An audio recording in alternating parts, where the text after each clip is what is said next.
வணக்கம். நான் உங்கள் அன்பான சயின்டிஃபிக் வேதிக் அஸ்ட்ராலஜர் அஸ்ட்ரோ அறிஞ்சி பேசுகிறேன். நல்லது நினைப்போம், நல்லதே நடக்கும்.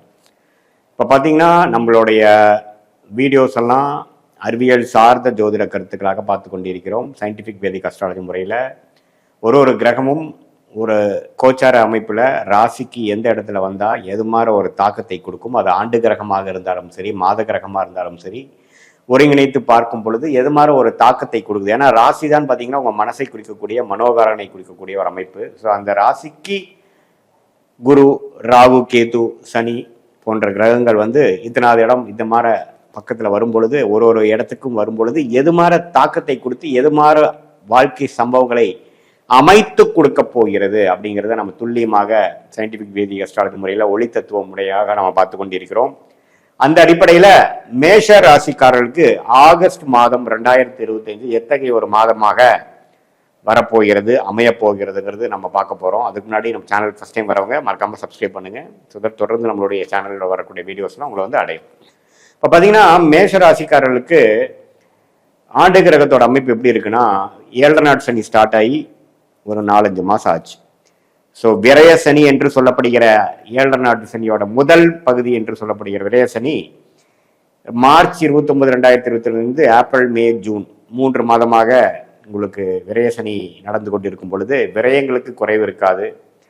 சில நல்ல ஜாதக அமைப்புகள், தசாபுக்திகள் போய்கொண்டிருக்கிற மேஷராசிக்காரர்களுக்கு ஒரு சுப விரயங்கள், ஒரு இன்வெஸ்ட்மெண்ட், ஒரு வீடு, இடம், வண்டி, வாகனம், தாயார், இது மாதிரி தேவையான சில விஷயத்துக்காக செலவு பண்ணுறது, அது மாதிரி விஷயங்கள்லாம் கொடுக்கக்கூடிய அமைப்பு தான் விரய சனி. நிறைய பேருக்கு டிராவலிங் கொடுக்கும், அலைச்சல்கள் கொடுக்கும், வீண் விரயங்கள் கொடுக்கும். அது மாதிரி விஷயங்கள் கொடுக்க அமைக்கும். வாழ்க்கையில் அடுத்த கட்ட நடவடிக்கைகளுக்கு நோக்கி நம்ம போகிறோம்னு அர்த்தம். வரக்கூடிய வருமானம் ஒரு பக்கம் போய் செலவுகளாகவும், அது சுப செலவுகளாகவும் இருக்கலாம், தேவையில்லாத செலவுகளாகவும் இருக்கலாம். தசாபுக்திகள் பொறுத்து அப்படி அமையும்.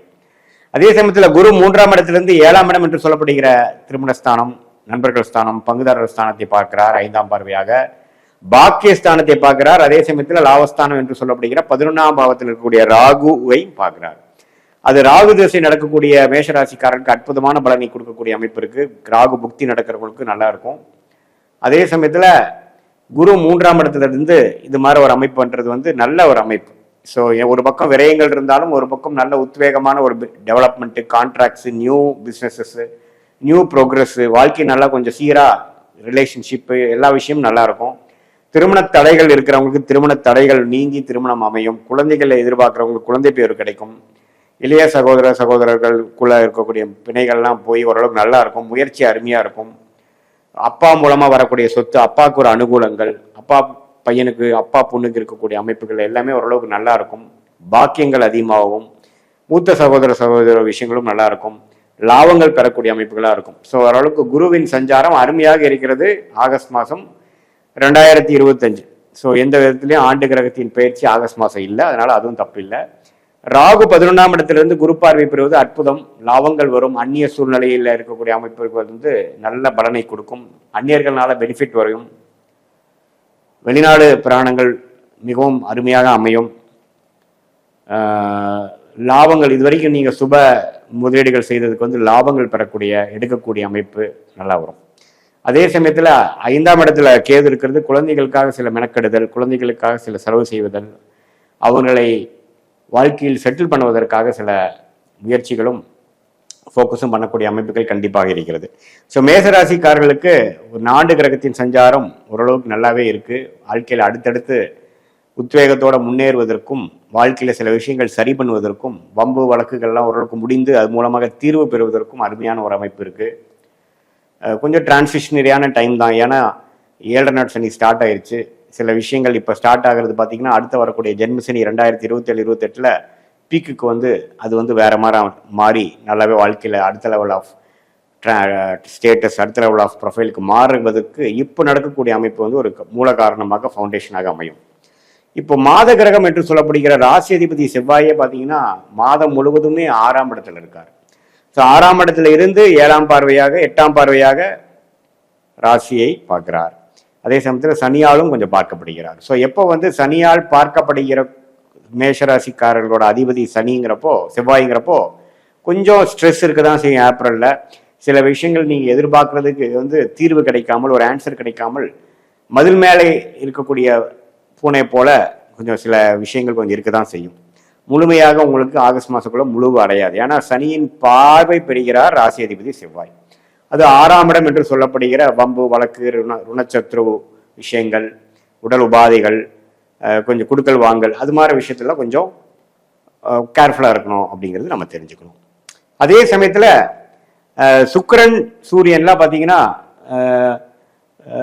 ஒரு ஆகஸ்ட் 17 அப்படி தான் சூரியன் பாருங்க 3ஆம் இடத்துலேருந்து 4ஆம் இடத்துக்கு வராரு. ஸோ இடம் சார்ந்த விஷயங்கள், தாயார் சார்ந்த விஷயத்துல ராஜயோகாதிபதி சூரியனே வருவது நல்ல விஷயம். ஸோ ஓரளவுக்கு நல்லா இருக்கு. சுக்கிரனும் பார்த்தீங்கன்னா ஒரு 21ஆம் தேதிக்கு அப்புறம் 4ஆம் இடத்துக்கு வந்து வீடு, இடம், வண்டி, வாகனம், தாயார் போன்ற விஷயத்துல கொஞ்சம் நல்ல பெனிஃபிட்ஸு, கொஞ்சம் ஒரு மாதிரியான பாசிட்டிவான ரிசல்ட்ஸ்லாம் கிடைக்கக்கூடிய அமைப்பு, தொழிலில் கொஞ்சம் மேன்மை அடைகிறதுலாம் பார்த்தீங்கன்னா மாதத்தின் செகண்ட் ஹாஃப் கொஞ்சம் நல்லா இருக்கு. ஸோ அதை நீங்கள் தெரிஞ்சுக்கணும். புதன் பார்த்தீங்கன்னா அப்படியே தான் 4ஆம் இடத்துலேயே அதிகமாக இருக்கிறார். மாதத்தின் இறுதியில தான் பார்த்தீங்கன்னா அவர் வந்து கடைசி நாள் தான் வந்து உங்களுக்கு 5ஆம் இடத்துக்கு போகிறார். ஸோ சுக்கிரனின் சஞ்சாரம், சூரியனின் சஞ்சாரம், புதனின் சஞ்சாரம் எல்லாமே ஓரளவுக்கு திருப்தியாக இருக்கிறது. ஸோ இது பொதுவாக பார்த்தீங்கன்னா சில விஷயங்களை எதிர்கொள்ளக்கூடிய ஒரு மாதமாகவும், அதில் செகண்ட் ஹாஃபில் சில பாசிட்டிவான சில விஷயங்கள் நடக்கிற மாதிரியும், ஃபர்ஸ்ட் ஹாஃப் வந்து கொஞ்சம் கேர்ஃபுல்லாக செலவுகளை கட்டுப்பாட்டுக்கு கொண்டு மாணவர்கள் வந்து கொஞ்சம் கான்சன்ட்ரேஷனில் வந்து கொஞ்சம் அதிகமாக ஈடுபட்டு படிக்க வேண்டிய அமைப்புகள் தேவைப்படும். ஏன்னா உங்களுக்கு வந்து கொஞ்சம் 7 நாட் சனி வரும் பொழுது கொஞ்சம் சில டிஸ்ட்ராக்ஷனு, சில சில சேஞ்சஸ் இன் யுவர் ப்ரொஃபைல்லாம் கொஞ்சம் வரக்கூடிய அமைப்புகள் ஸ்லோவாக வர ஆரம்பிக்கும்.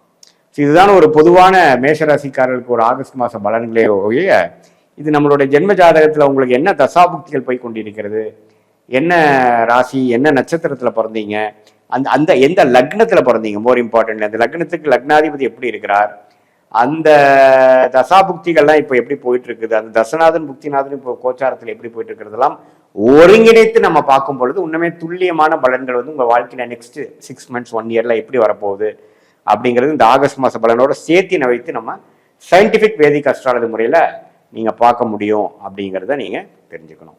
இது வந்து ஒரு பொதுவான மேஷராசிக்காரர்களுக்கு ஆகஸ்ட் மாதம் 2025 இந்த ஆண்டு கிரகம் ஆகிய குரு, சனி, ராகு, கேது, அப்புறம் இந்த மாத கிரகம் ஆகிய செவ்வாய், புதன், சுக்கிரன், சூரியனை வைத்து பார்க்கும் பொழுது எத்தகைய ஒரு தாக்கத்தை, அமைப்பை கொடுக்க போகிறது அப்படிங்கிறத நம்ம வந்து பார்த்தோம். இன்னுமே உங்களோட ஜாதகத்தில் வந்து ஸ்தானபலம், திக்பலம், திருக்பலம் எல்லாம் எப்படி இருக்கு, ஒரு கிரகமும் எந்த அளவுக்கு பலம் வாய்ந்ததாக இருக்கிறது, இப்போ என்னென்ன பார தசாபுக்திகள் போய்கொண்டு இருக்கிறது எல்லாம் ஒருங்கிணைத்து பார்க்கும் பொழுது உங்களுடைய next short term and long term எப்படி இருக்கிறது எடுத்து அது மூலமாக நீங்கள் முடிவுகளை எடுத்து வாழ்க்கை பாதையை அது மூலம் அந்த டைரக்ஷன் நீங்கள் செலுத்தும் பொழுது சமய விரயங்கள், பண விரயங்கள் இல்லாமல் சீக்கிரம் எளிதில் வெற்றி பெற்று வாழ்க்கையில முன்னேற முடியுங்கிறது நான் சொல்லிக்க விரும்புகிறேன். மீண்டும் மற்றொரு காணொலியில் சந்திப்போம். நன்றி. கடவுள் அருள் டிவியை பார்த்தமைக்கு நன்றிகள். மேலும் இது போன்ற தகவல்களை தெரிந்து கொள்ள கடவுள் அருள் டிவியை சப்ஸ்கிரைப் செய்யுங்கள். மறக்காமல் பெல் ஐக்கானை கிளிக் செய்யுங்கள்.